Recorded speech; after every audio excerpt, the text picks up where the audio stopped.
Hello everyone, welcome back to my channel. ఈరోజు వీడియోలో hands దగ్గర నుంచి నడుము దాకా బ్లౌజ్ సైడ్ జాయింట్స్ ఎలా చేసుకోవాలో చూసేద్దాము.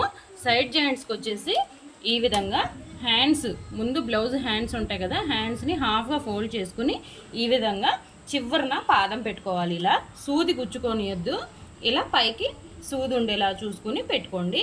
ఇప్పుడు వచ్చేసి హ్యాండ్ మెజర్మెంట్ చూసుకోండి. హ్యాండ్ మెజర్మెంట్ వచ్చేసి నాకు 6 అంటే పావు తక్కువ 6 ఇంచులు ఉందండి. ఒక పావు ఇంచు తక్కువ ఉంది 6కి. ఇక్కడ చూడండి, నేను మార్క్ చేస్తున్నాను. ఇక్కడ వరకు ఉందన్నమాట నాకు. ఇప్పుడు ఇక్కడ నుంచి స్టార్ట్ చేద్దాం మనం. ఓకే, ఇక్కడ కొంచెం గట్టి కుట్టు వేసుకోవాలి కంపల్సరీ. ఇది మాత్రం మెయిన్గా గుర్తుంచుకోండి. ఇక్కడ చంక దాకా తీసుకొచ్చేస్తున్నాను నేను. ఇక్కడ చూసారంటే చంక ఈ ఫోల్డింగ్ ఇట్లా కుట్టు వేసాం కదా, ఇవి 2 కుట్లు ఒకే చోటకు వచ్చేలాగా పెట్టుకోవాలి. మనకి ఎగ్జాక్ట్గా అయితే ఇక్కడ దాకా ఉందన్నమాట కొలత. మనకి చంక ఎంత వస్తుందో అంత కొలత కొలుచుకుని ఇట్లా ఇట్లా కొలుచుకుని చూసుకోండి కుట్టు వేసేటప్పుడు. ఇట్లా నాకు 9 ఇంచెస్ వచ్చింది.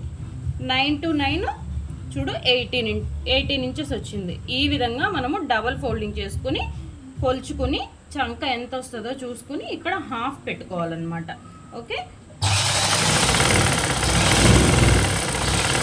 ఇక్కడ దాకా తీసుకొచ్చాం కదా. ఇప్పుడు వచ్చేసి నడుము చూద్దాము. నడుము చూస్తున్నారు కదా, ఇక్కడ మనము ఎంత ఖర్చు పెట్టుకున్నాము అంటే 2 ఇంచులు పెట్టుకున్నాము. ఆల్రెడీ బ్యాక్ పార్ట్కి ఇలా మార్కింగ్ ఉంది. ఇక్కడ 2.5-3 ఇంచుల దాకా ఉందన్నమాట. సేమ్ అదే కొలత, సేమ్ ఇదే విధంగా పట్టుకొని ఇక్కడ కూడా మార్క్ చేసుకోండి. లేదు మార్కింగ్ అవసరం లేదు, కుట్టేయగలం అనుకుంటే కుట్టేసుకోవచ్చు. ఇలా మార్క్ చేసుకొని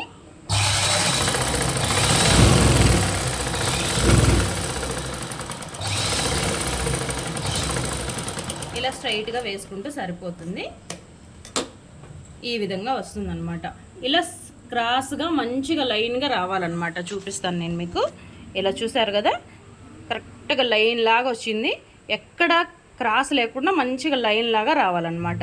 సేమ్ ఇదే పక్కన 2-3 కుట్లు వేసుకోండి, ఓన్లీ ఇంత గ్యాప్తో. ఓకే, కుట్లు వేసిన తర్వాత కూడా ఎలా ఉందో చూపిస్తాను.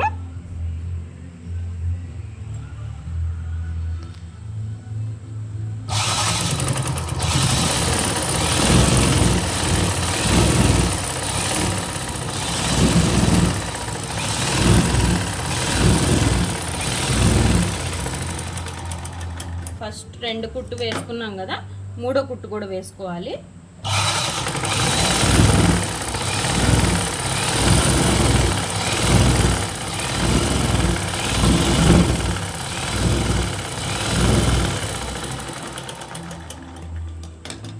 ఈ విధంగా సైడ్ జాయింట్స్ అనేవి చేసుకోవాలి. ఇలా చేసుకుంటే పర్ఫెక్ట్గా వస్తుంది. సైడ్ జాయింట్స్ అనేవి నీట్గా వస్తుంది.